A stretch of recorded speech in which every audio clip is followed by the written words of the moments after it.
door of the courtroom looks old enough to be original, but I don't know. It's a typical combination, not that that was typical, living room, fireplace, and dining room, including a writing desk, or a secretary as we might call it.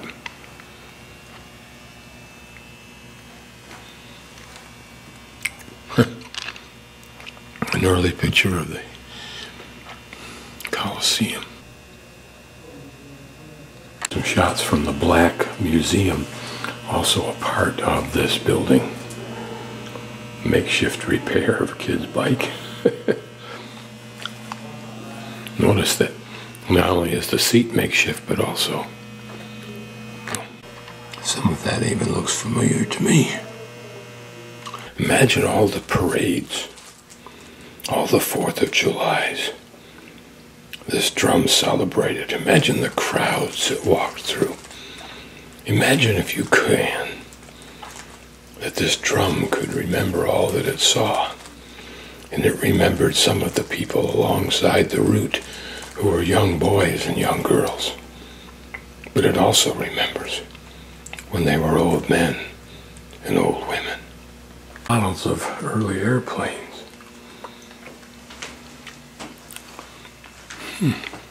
How interesting. Some kind of a helicopter. Has propellers on opposite sides of opposite ends of the propeller wing. I wonder if these actually flew. Huh. Interesting. Listen, yet these are catapults to kick the plane into the air.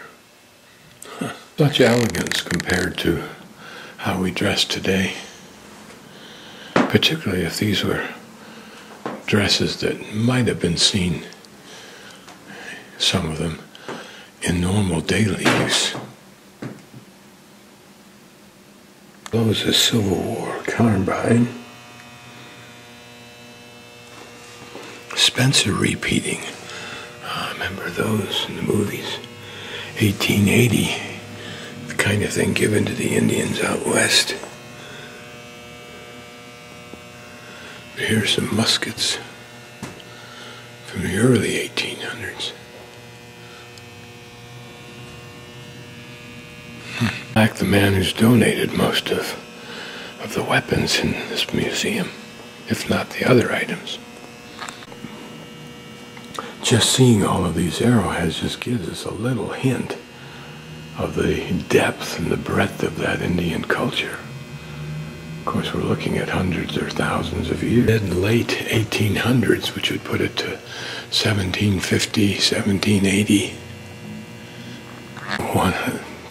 The little firearm that looks like a cane was a single shot taken from a man by the sheriff in this town's park some time ago. Early muskets from the early 1800s. Look at the size of that rifle. Short, but stocky. Covered wagon, or an end gate gun.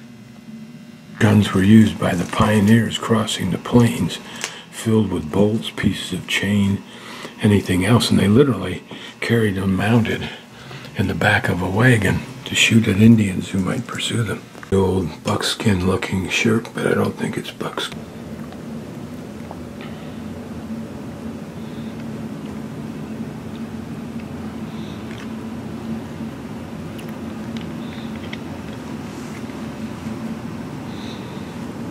Back in the days when the skies were filled.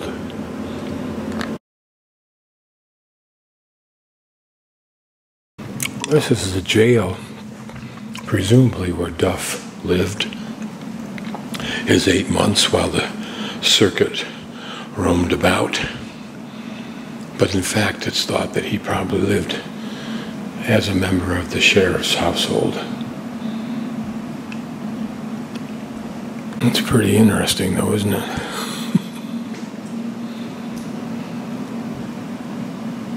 kind of reminds me of the one night I spent in jail in Montana,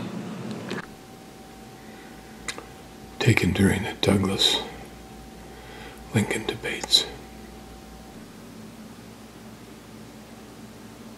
From the far corner opposite the courthouse and looking across the street to the Grand Opera House, whether that was what it always was, I don't know, but the docent thought that perhaps that building there with the kind of funny upper facade, almost peaked, might have been the location of the hotel that Lincoln and the judge and others would have stayed in.